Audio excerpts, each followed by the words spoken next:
بسم اللہ الرحمن الرحیم۔ السلام علیکم ورحمۃ اللہ وبرکاتہ۔ پیارے دوستوں، بچوں، بزرگوں، جوانوں، حضرت محمد صلی اللہ علیہ وآلہ وسلم کی جو حدیث آپ کو سنانے لگا ہوں، اس کا مفہوم کچھ یوں ہے۔ نبی کریم صلی اللہ علیہ وسلم کا ارشاد ہے، جو شخص بات سمجھنے کے لیے 3 دفعہ دہرائے۔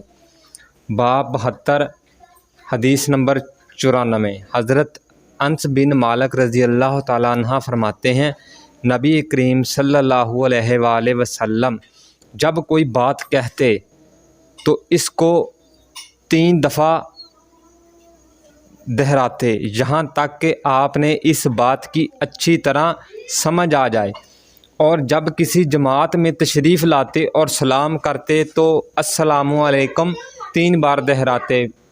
ہم نے تو کبھی ماشاءاللہ کسی کو ویسے ہی سلام نہیں پکارا، ہیلو، ہائے، یہ رواج آج کل چل چکے ہیں۔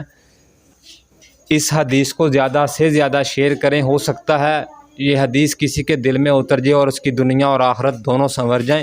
جب بھی کسی کے پاس جائیں، مجلس میں ہوں یا کوئی بھی کسی کے پاس جائیں، تو سب سے پہلے آپ السلام علیکم ورحمۃ اللہ وبرکاتہ کہیں، تاکہ جو سلام کہے گا اسے 30 نیکیاں اور جو اس کا جواب دے گا اسے 10 نیکیاں۔ نیکیوں کا جو کام ہے اس کو بڑھائیں، تاکہ ہمیں دنیا میں بھی ہمارے کام آئے اور آخرت میں بھی کام آئے۔ اس ویڈیو کو، اس میسج کو، اس حدیث کو زیادہ سے زیادہ شیئر کریں، تاکہ جنہیں نہیں پتہ، کم عقلی کی وجہ سے یا ویسے، انہیں بھی پتہ چل سکے اور ان کی دین و دنیا آخرت سنور جائے۔